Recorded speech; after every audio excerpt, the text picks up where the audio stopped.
Je m'appelle Nelly, j'ai 48 ans dans quelques jours. J'ai grandi à Saint-Orens et je tiens avec ma sœur le restaurant chez Nelly et Suzy à Saint-Orens. Ma sœur et moi avons repris le restaurant chez Pauline à Saint-Orens en septembre 2019.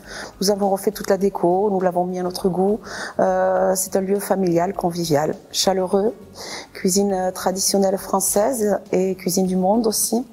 Grillade également, au brasero, à la pierre de lave. Et voilà, donc septembre 2019, c'est pas évident puisque le Covid est arrivé en 2020, donc on n'a pas eu vraiment le temps de prendre de l'essor. Il y avait des débuts très prometteurs et puis on a été un petit peu, l'herbe nous a été un petit peu coupée sous les pieds, on dira, ouais. Pour être chef d'entreprise, il faut savoir être à tous les postes.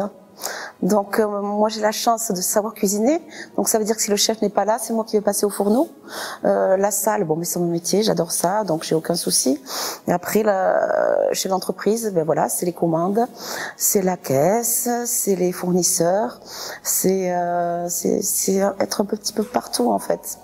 Et donc comme nous avons le food truck aussi, qui était là avant le resto, il faut savoir y être aussi et il faut savoir être à tous les postes en fait.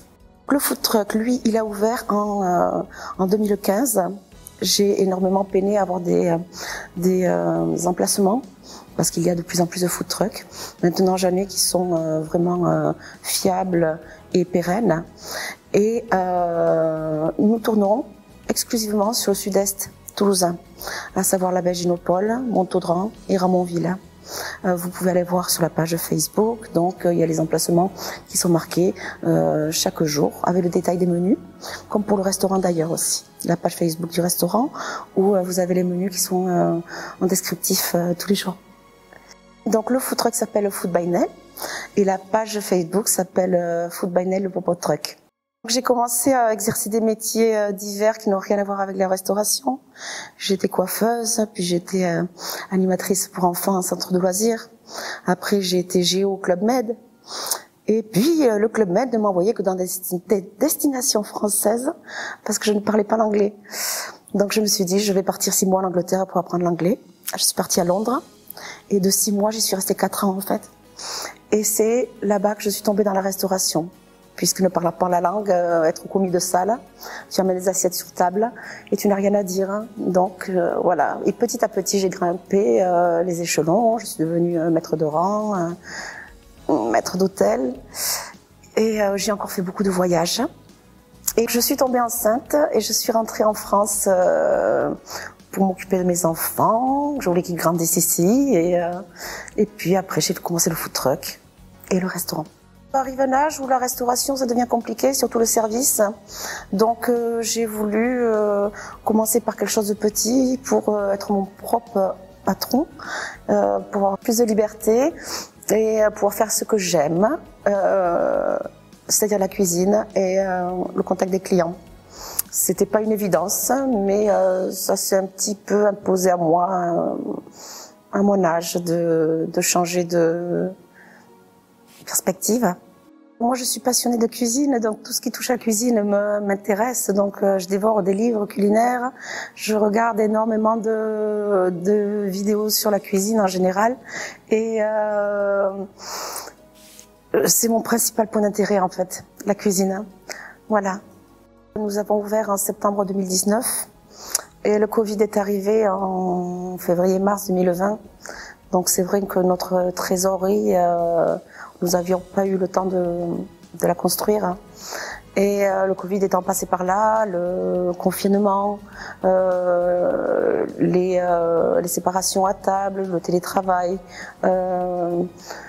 les distanciations sociales, tout ça, ont fait que le restaurant ne tourne plus à son plein régime. Les gens ont énormément changé, leurs habitudes alimentaires, ils amènent plus la gamelle au travail. Les restos, c'est 1 fois, 2 fois par semaine. Donc c'est très très compliqué pour nous en ce moment. La trésorerie est en ce moment au plus bas. Je commence à avoir du mal à payer mes employés et il est vrai que pour moi, un gars qui vient le matin de 8h à 16h, ne pas pouvoir le rémunérer en fin de mois, c'est ce qu'il y a de plus terrible. Il y a d'autres choses qui sont graves, mais ne pas rémunérer quelqu'un qui s'est présenté tous les jours au travail pour lui-même nourrir ses gosses, c'est compliqué. Donc c'est vrai que là, je compte beaucoup sur le mois de septembre. Il y a des opportunités, il y a des nouvelles choses qui risquent d'arriver. Et j'espère qu'on va remonter la pente. Donc c'est vrai que pour cela, j'ai créé une cagnotte Litchi. Je ne sais pas où est-ce qu'elle va nous amener, qui ne tente rien à rien. Donc c'est vrai que j'ai un peu fait appel aux dons. J'aime pas trop ça. C'est pas dans mon habitude. C'est pas dans mes gènes. Mais voilà, j'espère qu'on va se relever avec votre aide, ou même ne serait-ce avec les nouvelles opportunités qui vont se présenter. Je dirais justement que par rapport à ce qui m'est arrivé à moi, qui était vraiment insoupçonnable, cette crise Covid qui est arrivée, c'est avant de se lancer, c'est de bien faire attention à tous les paramètres, de se dire que quelque chose peut arriver, ça arrive très très vite. Donc il faut bien analyser tous les paramètres, toutes les situations. Il faut bien préparer son business plan. Il faut bien discuter avec son banquier, avec son comptable. Il faut bien analyser la zone. Il faut pas se lancer comme ça, quoi. Il faut vraiment réfléchir à son projet, le mûrir.